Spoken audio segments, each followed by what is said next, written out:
ಇವತ್ತಿನ ಸಮಾಜದಲ್ಲಿ ಹೇಗೆ ಅಂದರೆ ನಾವು ಇವತ್ತು ಹೆಣ್ಮಕ್ಳುಗಳು ಹೇಗಾಗ್ತಾ ಇದ್ದೀವಿ ಅಂದರೆ ನಮ್ಮ ಒಂದು ಸಂಸ್ಕಾರ ಸಂಸ್ಕೃತಿ ಅದೇನು ಅಂದರೆ ಮನೆ ಅನ್ಕೋಬೋದು ನಮಗೆ ಈಕ್ವಾಲಿಟಿ ಆಫ್ ಇದು ಬೇಕು. ಯಾಕೆ ಹೆಣ್ಮಕ್ಳು ಮನಸ್ಸೆಲ್ಲ ಇದಿದೆ, ಗಂಡ ಹೆಂಡತಿ ಮಧ್ಯೆ ಆ ಈಕ್ವಾಲಿಟಿ ಇರಬೇಕು, ಅದಿರಬೇಕು, ಈ ಥರ ಇರಬೇಕು, ನಾನು ಕಡಿಮೆ ಇಲ್ಲ ನಾನು ಹೆಚ್ಚಿಲ್ಲ ಅನ್ನೋ ಒಂದು ಭಾವನೆಯಲ್ಲಿ ಇವತ್ತು ಒಂದು ಕುಟುಂಬದ ನೆಮ್ಮದಿನೇ ಹಾಳು ಮಾಡ್ಕೋತಾ ಇದೀವಿ ನಾವು.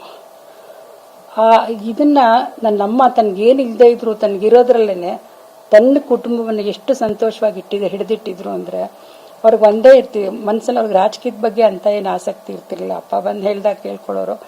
ಅವ್ರಿಗೆ ಇದ್ದಿದ್ದೇನೆಂದ್ರೆ ಮನೆಗೆ ಬರೋ ಅತಿಥಿಗಳು ನೋಡ್ಕೋಬೇಕು, ನನ್ನ ಮಕ್ಕಳನ್ನ ವಿದ್ಯಾವಂತರನ್ನಾಗಿ ಮಾಡಬೇಕು, ನನ್ನ ಮಕ್ಕಳು ರಾಜಕೀಯಕ್ಕೆ ಹೋಗೋದು ಬೇಡ, ಅದು ಬಿಟ್ಟರೆ ತನ್ನ ಪೂಜೆ ಮನೆಗೆ ಬರೋ ಸತ್ಕಾರ ಇದರಲ್ಲೇ ತನ್ನ ಬದುಕನ್ನು ಕಟ್ಕೊಂಡು ಇವತ್ತು ಸಾರ್ಥಕವಾದ ಜೀವನ ನಡೆಸ್ಕೊಂಡು ಹೋದ್ರು. ಆಮೇಲೆ ಎಷ್ಟೇ ಏಳು ಬೀಳುಗಳು ಬಂದರೂ ಕೂಡ ಅವ್ರು ಯಾವತ್ತೂ ಧೈರ್ಯವಾಗಿ ಎದುರಿಸಿದ್ರು. ಇವತ್ತಿನ ನಾವು ಹೆಂಗಸರುಗಳು ಹೈಲಿ ಕ್ವಾಲಿಫೈಡ್ ಇರ್ತೀವಿ, ಫೈನಾನ್ಷಿಯಲ್ ಇಂಡಿಪೆಂಡೆಂಟ್ ಇರುತ್ತೆ, ಬಟ್ ಸ್ಟಿಲ್ ಅವ್ರ ಮನೇಲಿ ಮ್ಯಾನೇಜ್ ಮಾಡೋಕ್ಕೆ ಗೊತ್ತಿರಲ್ಲ. ಅವ್ರ ಮಕ್ಕಳನ್ನ ಯಾವ ರೀತಿ ಬೆಳೆಸ್ಬೇಕು, ಯಾವ ಸಂಸ್ಕಾರದಿಂದ ಬೆಳೆಸ್ಬೇಕು ಅಂತ ಗೊತ್ತಿರಲ್ಲ. ಏನೋ ಒಂದು ಲಕ್ಸುರಿಗೆ ಮಕ್ಳಿಗೆ ಕೊಟ್ಬಿಟ್ಟು ಅವ್ರಿಗೆ ಬದುಕಿನ ರೀತಿನೇ ಹೇಳ್ಕೊಡಲ್ಲ.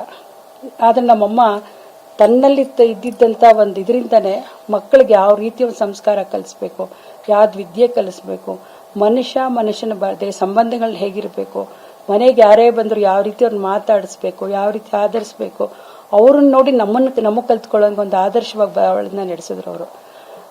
ಒಂದು ಇದನ್ನ ನಿಜವಾಗ್ಲೂ ನಮ್ಗೆ ಎಷ್ಟೋ ಸತಿ ಅನ್ಸೋದು, ನಮ್ಮಮ್ಮ ಇಷ್ಟು ಇವತ್ತು ನಮಗೆ